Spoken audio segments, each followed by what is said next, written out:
Hi, my name is Araceli Herrera, and I did my triangulated analysis on Reader's Workshop. I wanted to do Reader's Workshop because it is a new program that is being implemented in my children's school. The first time I heard about it, I was very intrigued with the idea that students are learning strategies with books of their choice. That is why I wanted to learn more about this program. The focus of my analysis was on first grade comprehension. The unit that I analyzed is called Building Good Reading Habits. This unit is broken down into three parts. The first part teaches students the habits of good readers. The second part is how to work through tricky words. And the last part, students learn the many ways to read with partners. The learning theories that I felt were strongly present in this program were the theories that originated from constructivism. As Tracy and Morrow mentioned, constructivism is a theory of learning that emphasizes the active construction of knowledge with existing knowledge by individuals. This theory encourages students to be active participants in their learning. The first theory I looked at was the schema theory. The schema theory can be seen throughout each mini lesson. Each lesson begins with a connection where students are activating their prior knowledge and making connections to their own lives. Students can connect their prior knowledge to a new teaching point that they will be learning. For instance, the teacher talks about how she forgot to double check this morning that her socks did not match. Then she asks the students, has that ever happened to you? Students share of the times when they accidentally swapped two things that looked the same. Then the teacher tells them that that can happen when you read too. Sometimes when you're looking too closely at the pictures but not double checking the words, you might say cat when the book says kitten. That is why double checking when reading is important. Students can make connections using their prior knowledge to understand the strategy they will learn for the day. Another theory is the social constructivism. Vygotsky created this theory, and he believes that children learn by the social interactions with others. This theory is very prevalent in this program. Students are constantly pair sharing, partner reading, or working in small groups. Transitioning to partner time is when students pair up and read together. They listen to each other read as they practice the new strategy. For instance, retelling, predicting, rereading, or asking each other questions. According to Tracy and Morrow, children will scaffold each other's learning during the shared reading experiences. Students can help each other practice and apply the strategies to help them be successful in reading. Another aspect in this program that shows a social constructivism is that students can choose from a variety of books that are within their zone of proximal development. Students can then apply the new strategies while they read the book of their choice. According to Vygotsky, the zone of proximal development refers to the idea level of task difficulty to facilitate learning, which is the level at which a child can be successful with appropriate text. Students can then feel more successful reading and practicing strategies with books they choose rather than books picked by the teacher. Another theory in this program is the theory of literacy development. This is seen through the practice of read out louds and share reading.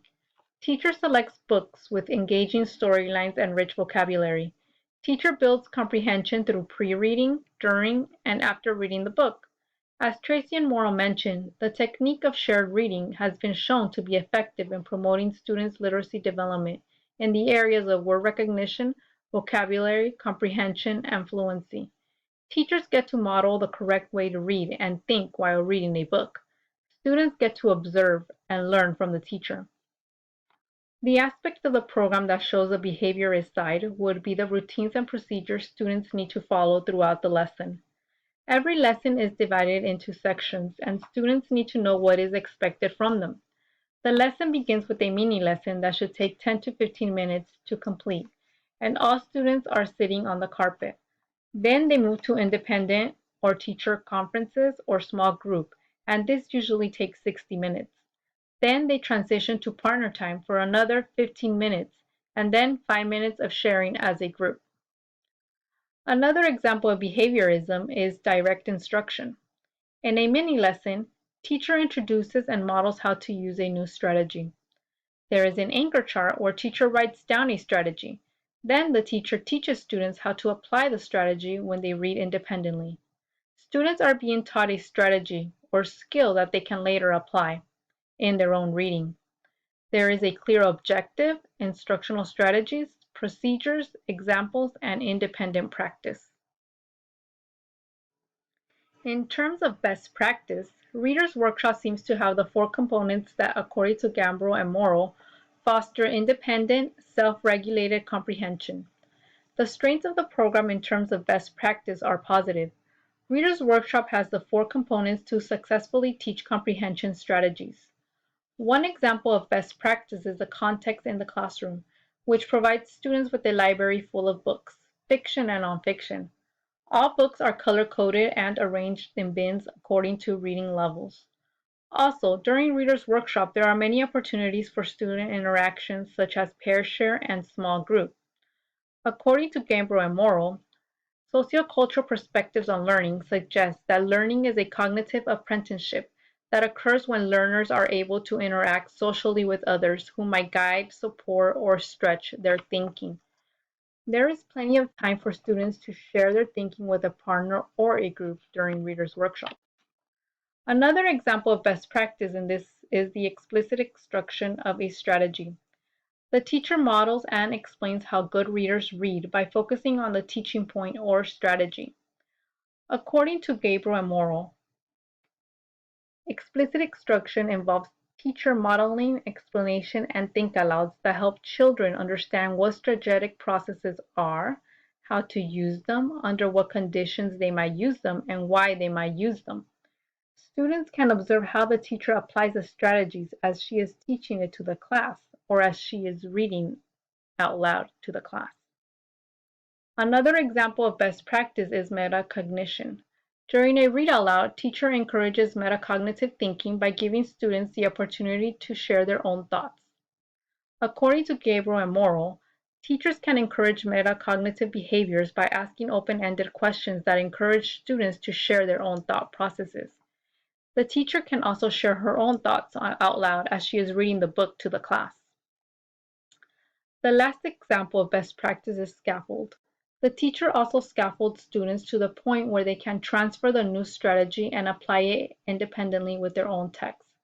Since students are reading books from their own basket, these books have been selected by the student and these books are at their reading level. Students can easily apply the strategy.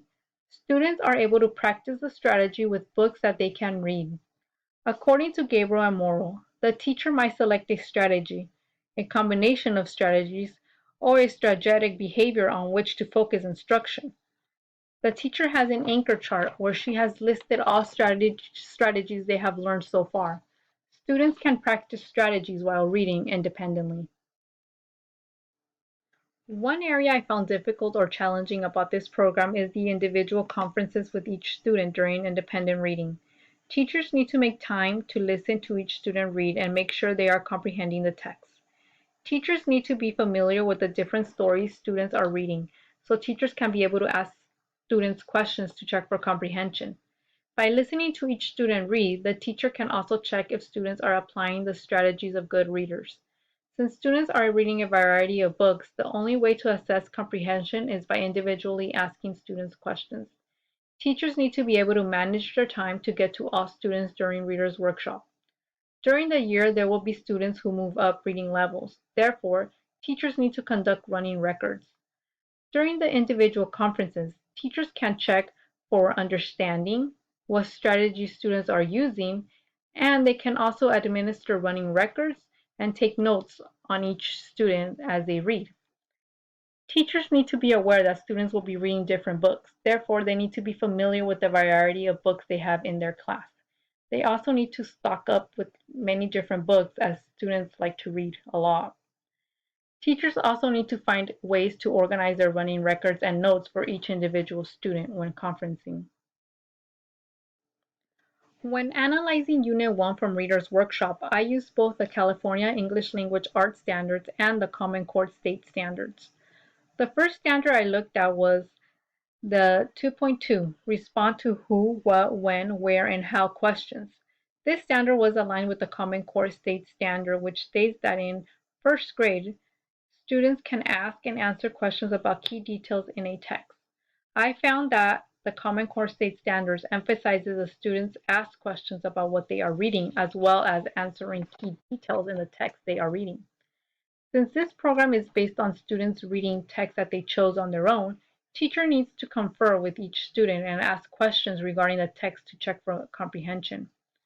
During a read out loud or share reading experience is where students have the opportunity to ask and answer key details of the story to check for understanding. The next standard I looked at was 2.5, confirm predictions about what will happen next in a text by identifying keywords. This standard was not aligned with the Common Core State Standard. The Common Core State Standards does not emphasize teaching strategies such as predictions. Teaching students how to predict is important for students to learn as it helps with comprehension. In this unit called Building Good Reading Habits, students are taught strategies that good readers do while reading. Making predictions are emphasized throughout each lesson. Students are required to make a prediction before reading a book. They can either make a prediction by looking at the cover or by previewing each page in the book. The next standard I analyzed was 2.7, retell the central ideas of simple expository and narrative passages. This standard was aligned to the Common Core State Standards. In the Common Core State Standards, it states retell stories, including key details and demonstrating understanding of their central message or lesson. The California English Language Arts Standard focuses on retelling the central ideas of simple expository and narrative passages, while the Common Core State Standard focuses on retelling stories in general. Common Core State Standards emphasizes including key details and to demonstrate understanding of the lesson or message. In Reader's Workshop, students are encouraged to retell their story with partners, in groups or individual conferences with teacher. They need to show understanding on how they can apply a certain strategy in their reading. Students also need to be able to talk about the book they are reading with others. One of the Common Core State Standards that was not covered in the California English Language Arts Standards was number 4, read with sufficient accuracy and fluency to support comprehension, read on level text with purpose and understanding, read on level text orally with accuracy, appropriate rate and expression on successive readings, use context to confirm or self-correct word recognition and understanding, rereading as necessary. This program does a great job in supporting this standard. Reader's Workshop encourages students to read books that are at their specific level. Students are able to read books fluently with purpose and understanding. They are able to apply comprehension strategies because all the books they read are at their instructional level. In conclusion, I would recommend teachers to teach their students what they expect from them when working with partners or independently. Sometimes students, instead of reading or discussing the story, they might get distracted and not focus on practicing their strategies when they're working with groups. Teachers also need to be aware that during conferencing, they can also reteach strategies that students might struggle with, or they can have guided reading groups during independent time. The program also does not list the California English Language Arts Standards or the Common Core State Standards on the teacher's manual. Teachers need to make sure the lessons they teach are aligned with the standards, and if they are not, they can make modifications or supplement with other materials. As a whole, this program is very strong at teaching comprehension skills, but I did notice that there are not many lessons that teach phonics and vocabulary. Teachers will need to make time to teach phonics and vocabulary during the day. This program is very well written. It provides teachers with great lessons that are easy to follow. Thank you for listening to my presentation on Reader's Workshop.